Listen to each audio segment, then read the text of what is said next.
Okay, so good morning. I'm Matt Nelson. I'm the Coordinator and Community Engagement Manager for It Takes a City. We're a charity based in Cambridge. Essentially, we look to bring people together to discuss areas of specific interest to particular groups within the homelessness sector. And also we provide some services now. Since COVID started, we actually started to provide some services. For a variety of reasons, people become homeless. I mean, my own story, domestic violence when I was 15 meant that I had to leave home very, very quickly, literally the bag of clothes in my back and get my mum out.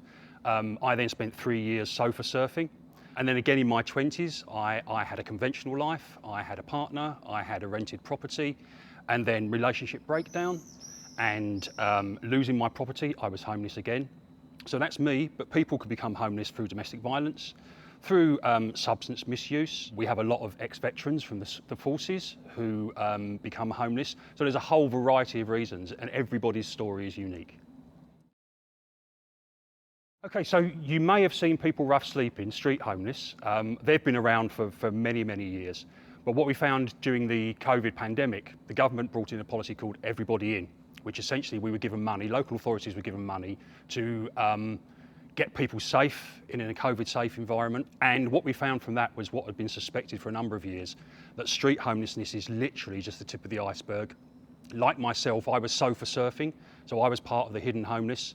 And in particular, we found that a lot of women and younger people started to turn up at the hostel provision that was laid on for them. Because obviously during the pandemic, people weren't allowed to stay in mixed households. So the situation is, that tip of the iceberg is just the one that you'll see in the city centre, but outside of the city centre and in surrounding towns and villages, there are many, many people who are homeless but hidden. Unhelpful language are some of the common terms you may have heard: druggie, alkie, tramp, dosser. They're not helpful. They set the tone for a lot of people, and that's what we're here today to try and dispel. So it would really help if people showed empathy, if they stop for a moment and think about their own situation. They may feel that they're safe, they're comfortable, they're secure, but life can bowl you a curveball very, very quickly. So it's about showing empathy, and it's about getting yourself up to speed and informed about homelessness, and really to tackle those misconceptions. So those kind of labels and tags are really not helpful to anyone. So, I mean, appropriate terms would be, if that person is homeless, to refer to them as homeless. I refer to them as my homeless neighbours, because they are our neighbours. They live alongside us, albeit not in a house. So refer to them as homeless people. Refer to them as human beings. But that's all about getting to know what is appropriate and what isn't. So essentially just remember that they are human beings and treat them like that. Okay, well, the do's, first of all, the simplest do is to say hello, to acknowledge that person as another human being. They may well see, if they're in the town centre, they may well see hundreds of people walk past them every day and ignore them. Just some human contact and interaction can actually lift that person's day. Do think about ways that you can help them in terms of, we'll talk a bit later about street link, street support and street aid. We would advise in the initial instance not to give money to people. Again, we can talk about that later.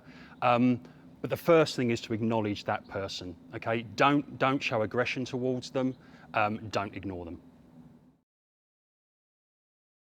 Okay, so there are some practical steps. I mentioned earlier on, there are 3 streets to help the homeless is the phrase that we're using. So the first one is, if you see somebody rough sleeping, you may have interacted with them, you may not, but the quickest and simplest thing to do is to use Street Link. Street Link is a very simple 4-stage process. You open the app, open the website, and then it just asks you some simple questions. Where is that person? Give the information you can. What does that person look like? And then that will be pinged off to the street support team in Cambridge, and they will pick it up from there. And we would rather people over-report. So we'd rather 10 people report that person using Street Link than assuming that somebody else has. In terms of how you can support them, there's a site called Street Support. Now that contains 2 important sections. The first one is how you can get help. So again, if you feel comfortable and safe sitting next to that homeless person, spending some time with them, then Street Link can find them accommodation, it can find them food, personal items, whatever it is, you can get help there. But also if you're thinking of volunteering and offering support. Again, the Street Support website will give you all those opportunities. So all of the homeless groups, charities, church groups, whatever they are within the city, will have asks on that website. We need you to volunteer to do X, Y, and Z. And the last one, we may talk again about whether or not you should give money to homeless people. We would advise you not to do that. We may talk about begging, but we'd advise you not to give money to homeless people, but to use Cambridge Street Aid.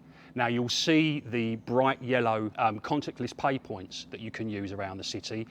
It starts at £3, you can give more than that, but you can guarantee if you donate to Street Aid, every penny you give will go towards helping a homeless person on their journey from street to home.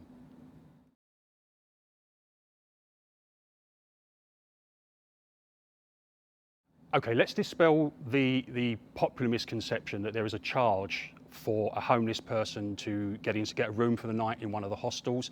You may have heard of Jimmy's, Winter Comfort, Cyrenians. There are a number. Now, there is no charge for a homeless person to access one of those hostels. There is a referral system, so they can't just rock up and expect a bed for the night. There is a referral system. So we would say in the first instance is, again, if you feel confident and comfortable, pull out Street Support, spend some time with that homeless person and say, you know, here, look, we can refer you to someone. If you don't feel comfortable, simply say, I'm sorry, I don't have any cash on me, and then consider Street Aid. Consider giving to Street Aid. But we would advise in the first instance not to give money.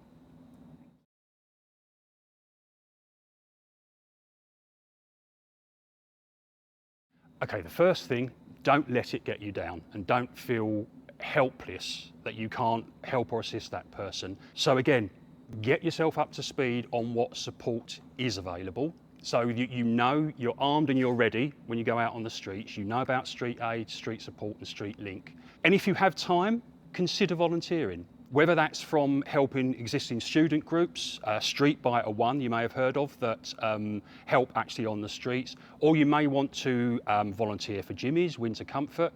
You can even volunteer for It Takes a City. If you go to our website, we have regular offers there of how you can support us.